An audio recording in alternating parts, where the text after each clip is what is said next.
Bismillahirrahmanirrahim. Assalamualaikum warahmatullahi wabarakatuh.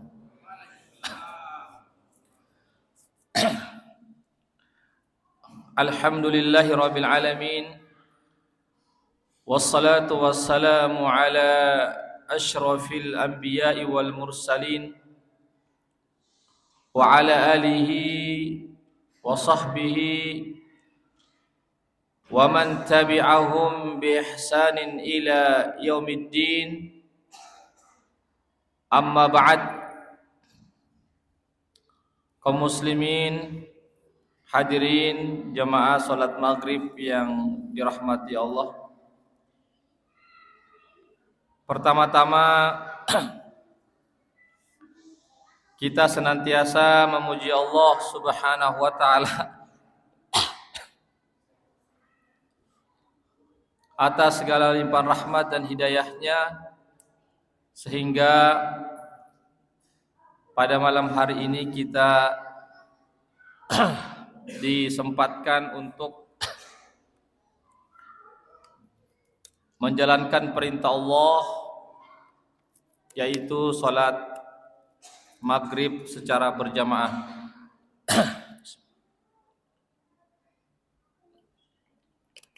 Yang insyaallah akan dilanjutkan pula dengan salat isya secara berjamaah pula. Salawat dan salam senantiasa tercurahkan kepada junjungan kita Nabiullah Muhammad sallallahu alaihi wasallam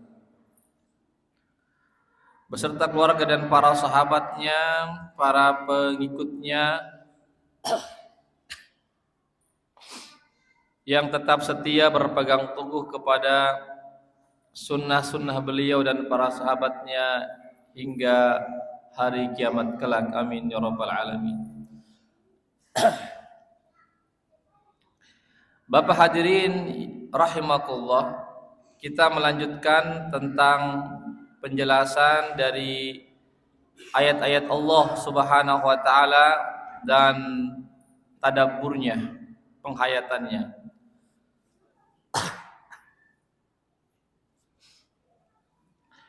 Yaitu kita masih berada pada ayat Iyyaka na'budu wa iyyaka nasta'in yang terdapat dalam surah Al-Fatihah.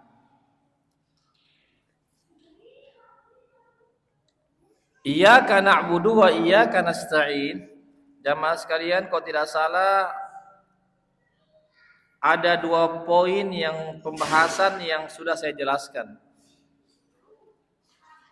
pada iyyaka na'budu wa iyyaka nasta'in. Penjelasan yang pertama yaitu bahwasanya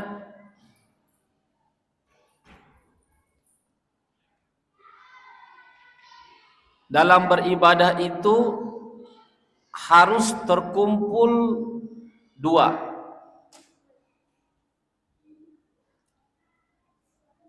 Yaitu apa? Harus ikhlas semata-mata karena Allah. Yang kedua adalah mengikuti sunnah Rasulullah sallallahu alaihi wasallam. Ya. Itulah dari makna la ilaha illallah Muhammadur Rasulullah. Artinya ibadah kita itu harus ikhlas, harus ditujukan hanya kepada Allah. Tidak boleh kita tujukan selain kepada Allah. Kepada siapapun tidak boleh. Yang kedua, harus mengikuti sunnah Rasulullah sallallahu alaihi wasallam. Itulah makna dari Muhammadur Rasulullah. Itu. Ini pembahasan sudah saya jelaskan pada pertemuan yang lalu. Pertemuan yang lalu juga saya jelaskan satu poin juga, bahwasanya dalam ayat ini Iyyaka na'budu wa iyyaka nasta'in, bahwasanya ibadah kita itu ya tidak ada, dan artinya harus mengikuti jalan Rasulullah sallallahu alaihi wasallam. Artinya ibadah itu jangan dibuat-buat. Hadirin. Iya, jadi iyyaka na'budu wa iyyaka nasta'in jamaah sekalian. Di situ ada isyarat bahwasanya dalam ibadah itu kita harus mengikuti jalannya Rasulullah sallallahu alaihi wasallam. Makanya Pak, ada namanya hadis-hadis Rasulullah sallallahu alaihi wasallam. Ya, ada Al-Qur'an, ada hadis. Tidak boleh kita hanya mau berpegang kepada Al-Qur'an lalu kita meninggalkan hadis. Jamaah sekalian. Karena belum tentu orang yang ikuti Al-Qur'an dia ikuti Nabi, belum tentu, Pak. Sebagaimana yang sudah saya jelaskan pekan lalu. Iya, tapi kalau orang ikut Nabi itu sudah pasti mengikuti Al-Qur'an. Kenapa? Karena Nabi tidak mungkin menyelisih Al-Qur'an. Tidak, jamaah sekalian, tidak mungkin Nabi menyelisih Al-Qur'an. Kalau kita ikuti Nabi. Tapi kalau kita ikuti Al-Qur'an, belum tentu kita ikuti Nabi. Karena apa? Karena ada orang yang salah memahami Al-Qur'an. Kan begitu kan, Pak? Ada orang yang salah memahami Al-Qur'an. Tapi kalau dia ikuti Nabi, tidak akan salah. Karena Nabi yang menjelaskan Al-Qur'an.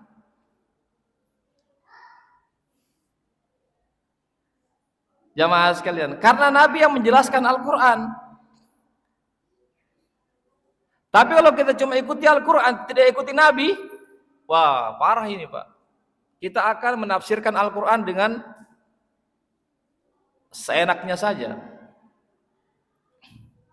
Jamaah sekalian, itulah yang termaktub dalam iyyaka na'budu wa iyyaka nasta'in. Artinya, kalau ibadah kita betul-betul ingin diterima oleh Allah, tidak cukup kita hanya mengikuti Al-Qur'an, harus mengikuti Rasulullah sallallahu alaihi wasallam bagaimana cara beliau beribadah kepada Allah Subhanahu wa taala. Ini juga sudah saya jelaskan, Pak, pada pertemuan yang lalu. Ya. Ya, sekarang ada berapa poin ini, Pak, saya akan sebutkan. Jamaah sekalian, ya. Saya mengumpulkan, Pak, dari beberapa kitab tafsir jamaah sekalian, ya, tentang apa-apa yang kita bisa petik dari iyyaka na'budu wa iyyaka nasta'in. Ini bukan ini bukan dari saya, Pak. Saya hanya menyampaikan saja pendapatnya para ulama. Ya. Di sini, Pak, disebutkan kenapa iyyaka na'budu wa iyyaka nasta'in. Bukan didahulukan iyyaka nasta'in wa iyyaka na'budu. Kenapa kira-kira, Pak?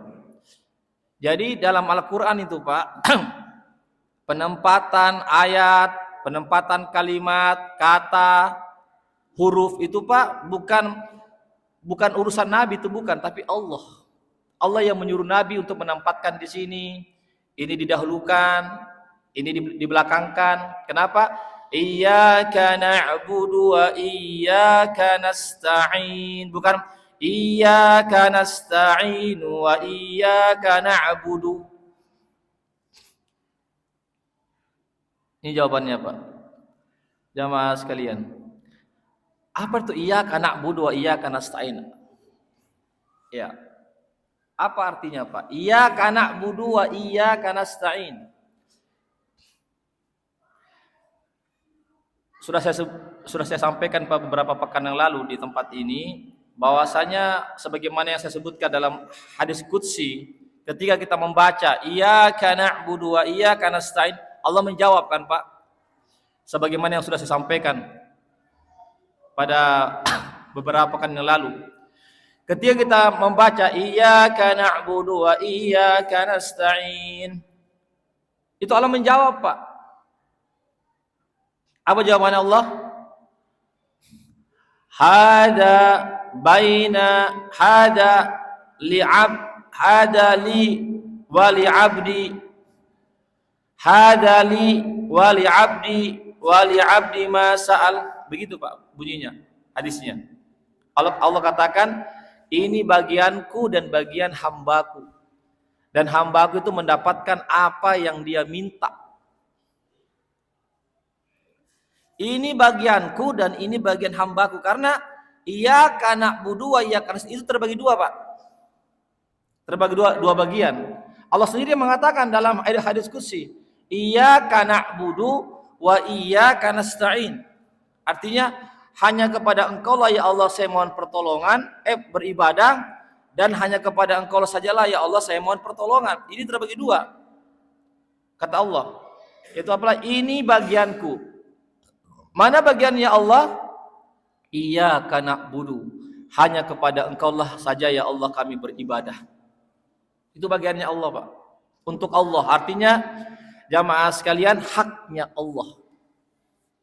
Haknya Allah artinya kita harus beribadah hanya kepada Allah, itu haknya Allah. Jamaah sekalian, Allah itu punya hak loh, Pak. Bukan cuma manusia aja punya hak. Kan sebagaimana ketika Nabi membonceng Mu'az bin Jabal dalam suatu perjalanan. Apa kata Nabi? Ya Mu'az, ya, hal ta'rifu ma haqqullah 'alal ibad wa ma haqqul ibad 'ala Allah.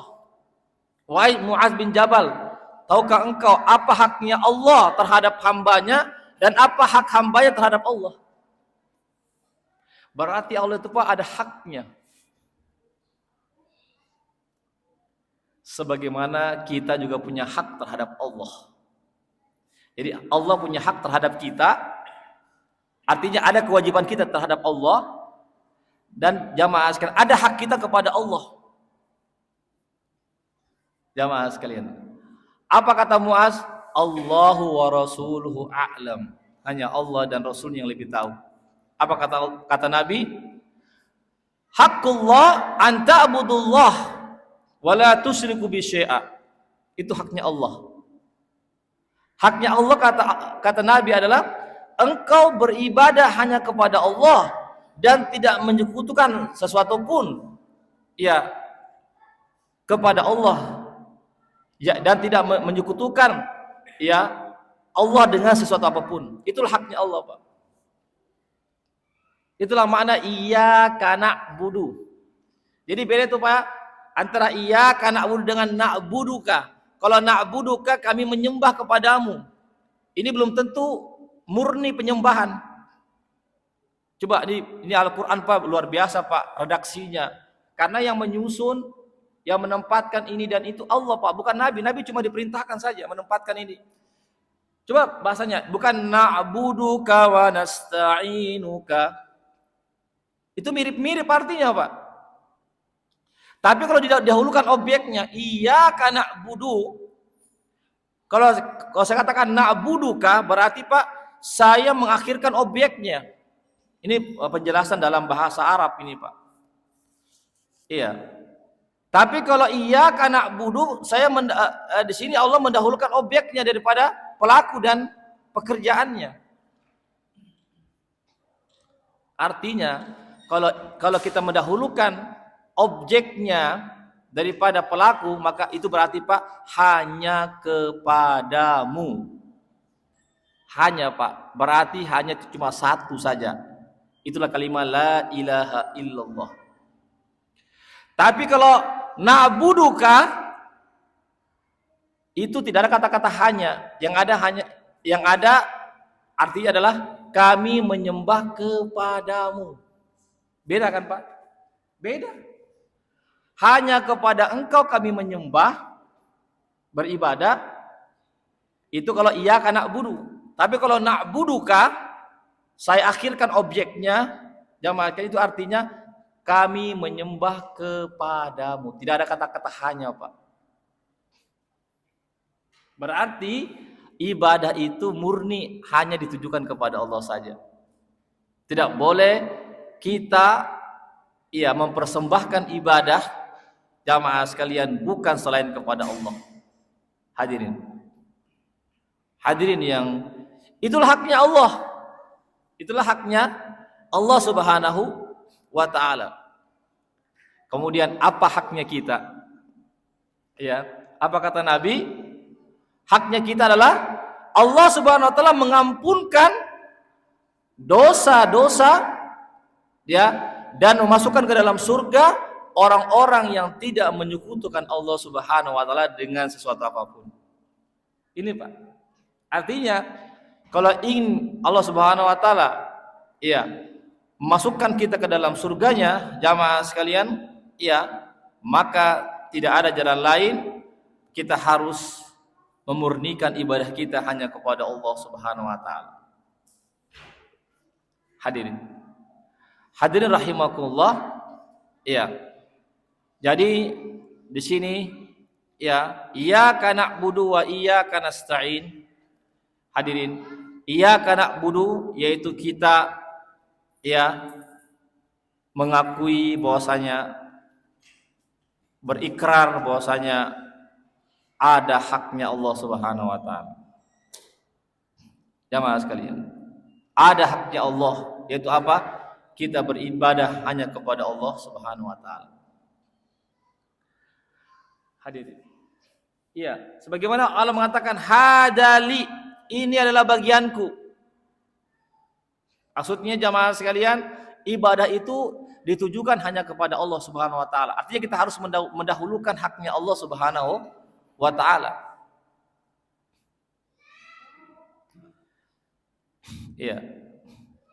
Setelah kita mendahulukan haknya Allah, baru kita minta hak kita. Hadali wa hadali abdi. Hadali wa li abdi. Ini bagianku dan bagian hambaku. Apa bagian kita? Wa iyyaka nasta'in. Hanya kepada Engkaulah kami memohon pertolongan. Di sinilah hak kita, Pak. Di sini hak kita apa? Memohon pertolongan kepada Allah. Ini kalau pertolongan ini Pak luas, Pak ya. Luas sekali mana pertolongan, Pak. Semua kita butuh pertolongan. Semua kita butuh bantuan kepada Allah, Pak. Siapa di antara kita yang tidak butuh bantuan? Apa tandanya kita butuh kepada Allah, Pak? Apa tandanya? Ketika kita sujud kepada Allah setiap saat, setiap sholat, itu menunjukkan bahwasanya kita adalah orang yang sangat butuh kepada Allah.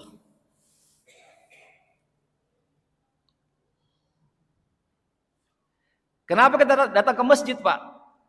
5 waktu berjamaah. Kenapa? Itu bertanda bahwasanya kita butuh kepada Allah. Kan begitu, Pak.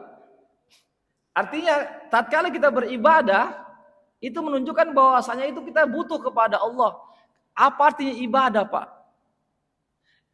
Kan ibadah itu jamaah sekalian berasal daripada hamba, kan? Penghambaan itu, Pak.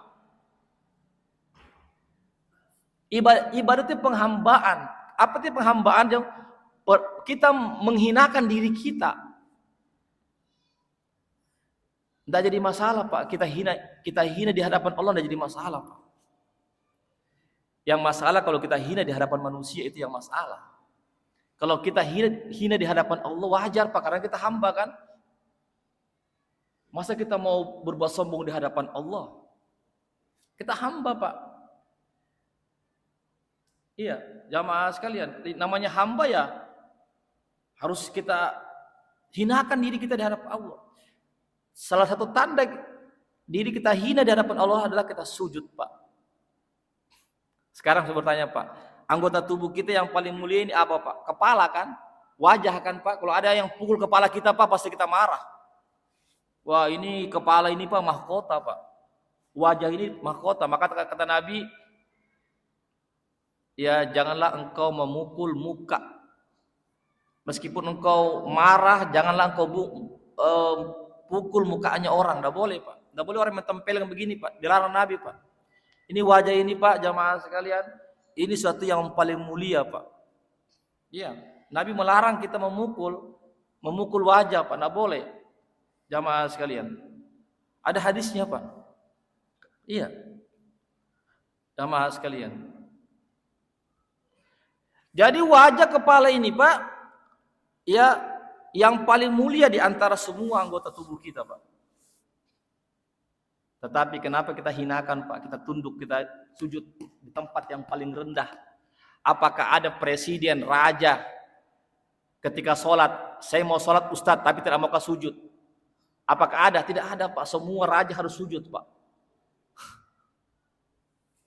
Karena apa Pak? Tempat sujud jamaah sekalian, tempat yang paling hina kita di hadapan Allah. Karena kita tundukkan Pak. Kan ketika berdiri kan, ketika sholat kan berdiri dulu kan? Berdiri dulu Pak. Ruku juga itu Pak, itu ruku juga bentuk ketundukan kita Pak, ruku. Jamaah sekalian, karena ruku ini hanya ditujukan kepada Allah juga. Kemudian kita hinakan lagi dengan sujud Pak. Berdiri, wah itu berdiri itu Pak, ada juga maknanya Pak. Nanti kita akan gali tentang nanti gerakan-gerakan sholat Pak. Itu gerakan-gerakan sholat itu Pak ada makna-maknanya Pak. Kenapa kita berdiri? Kenapa kita mengangkat tangan? Jamaah, itu semua ada semua makna-maknanya Pak. Jadi gerakan-gerakan sholat, bacaan-bacaan itu bukan dibuat-buat begitu saja Pak.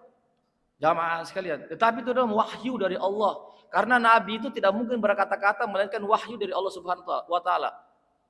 Disebutkan dalam Al-Qur'an, "Wa ma yantiqu 'anil hawa in huwa illa wahyu yuha." Nabi itu tidak berkata-kata melainkan wahyu dari Allah, bukan hawa nafsunya Pak. Jadi kenapa kita mengangkat tangan? Pak, kenapa kita bersedekap? Jamaah sekalian, kenapa ruku? Itu ada semua Pak, makna-maknanya Pak. Kalau kita mau menggalinya jamaah sekalian. Kenapa kita duduk di antara dua sujud? Jamaah sekalian, kenapa kita sujud? Jamaah sekalian. Itu semua ada semua makna-makna jamaah sekalian. Ya, mudah-mudahan nanti lain kesempatan saya akan jelaskan tentang makna-makna di gerakan-gerakan sholat. Jadi gerakan-gerakan sholat Pak bukan asal-asalan Pak. Artinya bukan dibuat begitu saja. Semuanya itu Pak ada semua hikmah-hikmahnya, ada semua pelajaran-pelajaran jamaah sekalian. Karena ini agama Islam ini Pak bersumber dari Allah. Jamaah sekalian. Iya. Jadi makanya Pak, nanti orang-orang kafir nanti pada hari akhirat Pak, dia akan menangis senangis-nangisnya. Menyesal senyesal-nyesalnya. Karena apa? Ketika dia disuruh ruku Pak kepada Allah, jamaah sekalian, tidak bisa ruku Pak. Artinya ketika dia sudah berhadapan dengan Allah nanti pada hari akhirat Pak, disuruh ruku oleh Allah Subhanahu wa taala, tidak bisa ruku Pak. Ini badannya ngeper Pak, ngeper. Baru dia begini kan, agar dia berdiri Pak, mau begini, ngeper lagi Pak. Iya, setiap dia begini, mengeper lagi Pak, orang-orang kafir Pak. Jamaah sekalian, ada pun orang beriman ketika disuruh ruku, langsung ruku Pak. Ini pada hari akhirat nanti Pak. Ini ada hadisnya Pak. Iya, ketika orang beriman disuruh sujud, langsung sujud. Karena apa? Karena selama di dunia dia ruku dan sujud. Jamaah sekalian. Sedangkan orang-orang kafir, jamaah sekalian, disuruh ruku tidak mau suruh ruku. Disuruh sujud tidak mau sujud. Nanti ketika sangat butuh sekali untuk ruku pada hari akhirat, jamaah sekalian, siapa yang bisa melawan perintah Allah pada hari akhirat Pak? Tidak ada. Tidak ada Pak. Barangkali di dunia ini orang masih bisa melawan Allah kan? Kan banyak kan Pak. Fir'aun kan melawan Allah, Fir'aun. Kan? Fir'aun kan melawan Allah. Disuruh dia untuk masuk ke dalam Islam oleh Nabi Musa tidak mau kan? Melawan Allah. Bahkan Fir'aun mengangkat dirinya sebagai Allah. Ana rabbukumul a'la.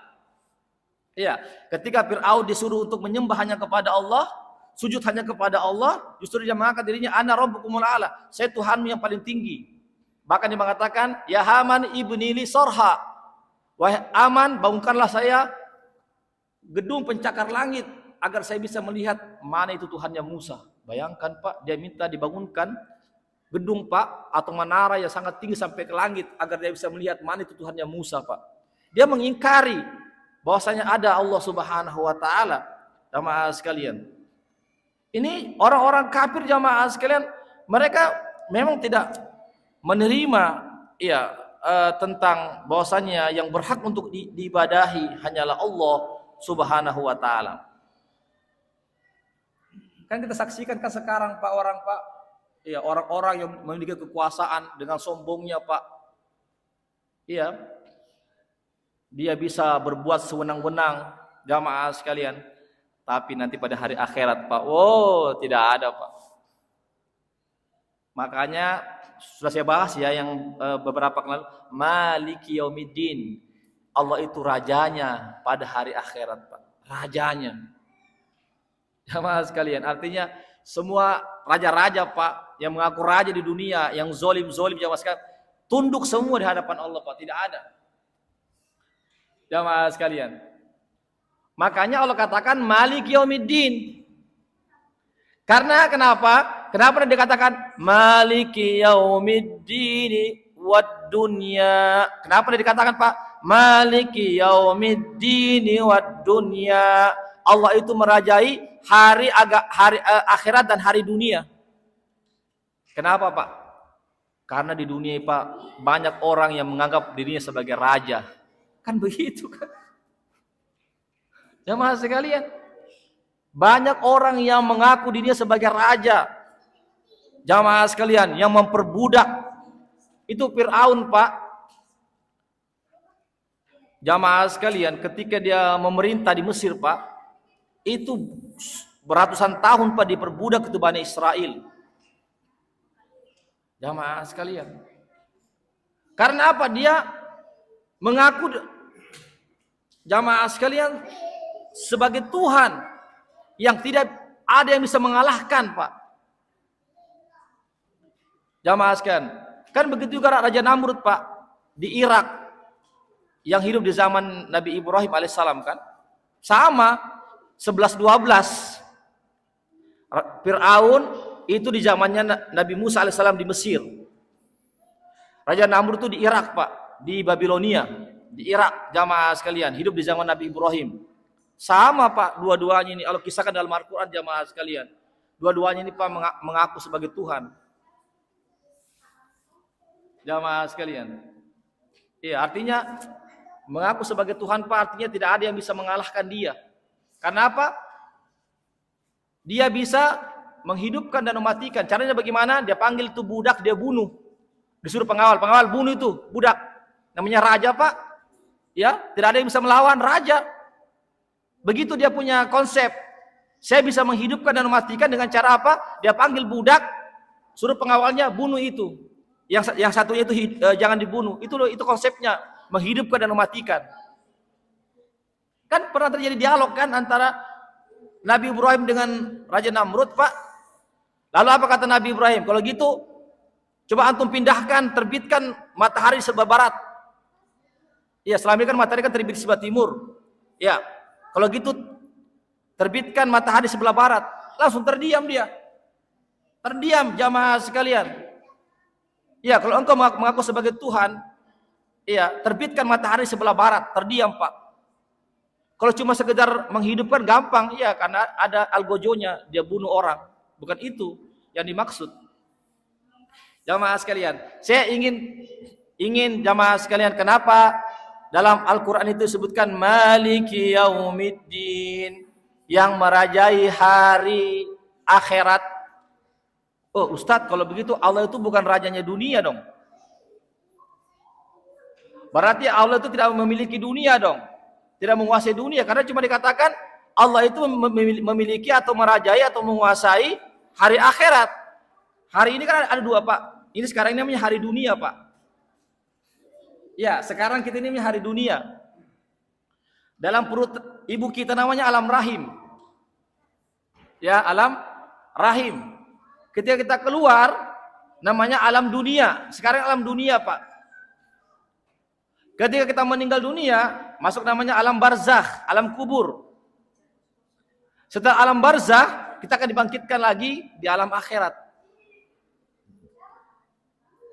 Kan timbul pertanyaan, Ustadz, kenapa dalam surah Al-Fatihah disebutkan Allah itu merajai hari akhirat? Kalau begitu Allah tidak merajai hari dunia. Kan begitu secara logikanya kan? Kenapa Ustadz? Dari disebutkan saja Allah itu merajai Malik Yaumiddin wa dunya. Allah itu merajai hari akhirat dan hari dunia. Kenapa Pak? Itu saya katakan karena di dunia ini Pak banyak orang yang sombong. Jamaah sekalian. Di dunia banyak orang sombong Pak. Banyak raja-raja, para pemimpin yang sombong punya kekuasaan Pak. Dia bisa berbuat sewenang-wenang karena dia punya kekuasaan, punya kekuatan, punya harta. Makanya Allah biarkan, silakan aku berkuasa sewenang-wenang. Silakan kau tindas orang sebagaimana Israel menindas Palestina, silakan. Tapi di hari akhirat tunggu pembalasan Allah.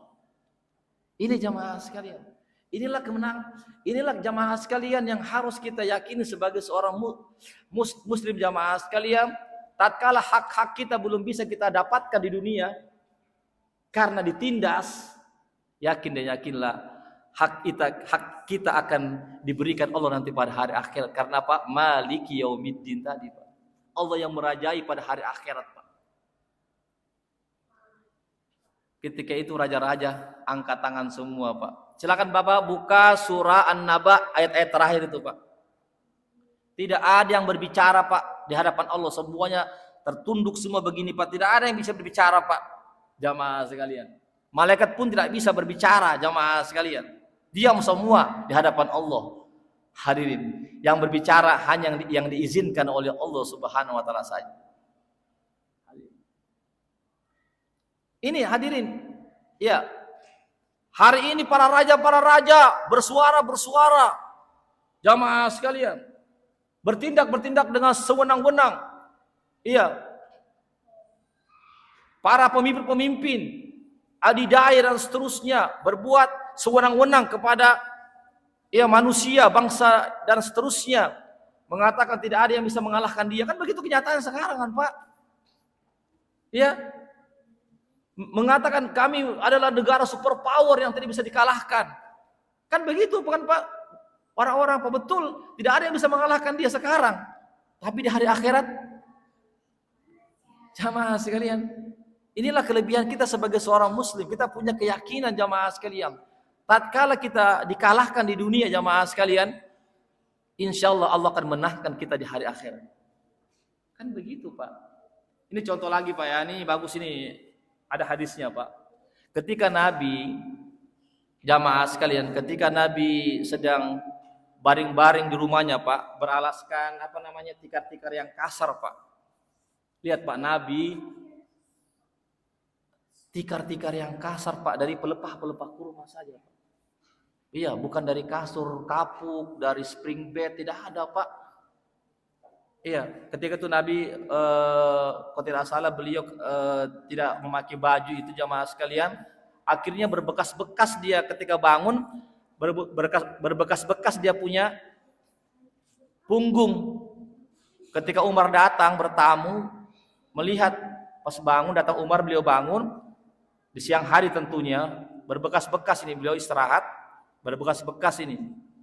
Menangis Umar Ibn Khattab Pak, menangis. Kenapa tidak menangis? Rumah Nabi Pak, kita masih mending barangkali rumah kita Pak, tipe 36, tipe 27 masih mending Pak, tipe 45 masih mending. Nabi itu Pak, rumahnya kamar-kamar, bukan rumah Pak. Makanya dalam Al-Quran namanya surah Al-Hujurat.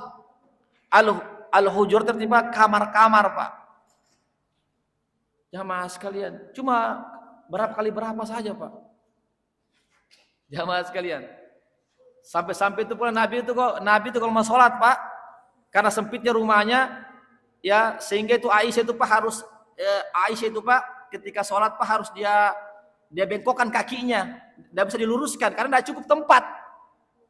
Bayangkan Pak, Rasulullah SAW, kekasih Allah Subhanahu Wa Taala. Jamaah sekalian, apakah ada pemimpin seperti beliau? Silakan Pak kita buka. Apakah ada jamaah sekalian pemimpin-pemimpin? Lihat bagaimana Raja Persia, Raja Romawi Pak. Wah, hidup di istana-istana yang megah, didampingi dua dayang-dayang, perempuan-perempuan yang cantik, kemudian makan makanan, kemudian taman-taman, jamaah sekalian dialir dengan sungai-sungai di depan istana-istana mereka. Nabi Pak, jamaah sekalian, ketika Umar masuk Pak, beliau cuma melihat satu dalam rumah beliau ya. Umar gambarkan bagaimana kondisi rumah beliau Pak. Ya, Nabi pertama berbekas-bekas dia punya dari bekas itu Pak, tikar yang kasar itu, jamaah sekalian punggungnya berbekas. Yang kedua, di dalam rumah beliau itu cuma beliau lihat ada satu lemari yang tua, lemari kayu yang sudah tua Pak. Bayangkan, lemari kayu Pak yang sudah tua, jamaah sekalian. Kemudian ada kulit kambing yang sedang dijemur, digantung Pak, kulit kambing Pak, yang sudah disamak, yang sudah dibersihkan, dipakai alas itu ya, biasa dipakai alas tempat-tempat duduk dan seterusnya Pak, kulit-kulit kambing Pak yang sudah dikeringkan. Kemudian Umar juga melihat ada beberapa gandum, ya kurang lebih itu ada berapa gandum itu ya, berapa sok gandum itu, makanan pokok beliau kan gandum Pak, bukan beras. Cuma itu saja. Tidak ada kursi, tidak ada perabot-perabot, sekalian tidak ada. Tidak ada hiasan-hiasan, tidak ada, cuma itu saja lihat. Dalam beliau cuma ada lemari kayu yang sudah tua, ya. Kemudian ada beberapa liter atau sok itu gandum, ya makanan pokok beliau, ya. Kemudian ada kulit yang tergantung, ya kulit kambing yang sudah dikeringkan dan tikar yang kasar. Tidak ada yang lainnya. Umar menangis Pak, menangis. Ya Rasulullah, apa kata Nabi? Ya Abul Hafs, ma yubkika? Apa yang menyebabkan kamu menangis? Ya Rasulullah, kenapa saya tidak menangis? Itu punggungmu itu berbekas-bekas dengan tikar yang kasar. Sedangkan rumahmu ini tidak ada perabot-perabot rumah tangga, tidak ada. Saya cuma melihat lemari tua ya Rasulullah, kayu yang sudah tua yang mesti harus diganti. Itu makananmu ala kadarnya. Sedangkan Raja Persia, ini disebutkan Pak, dia perbandingkan. Raja Persia yang ada di Persia hidup di istana-istana yang megah.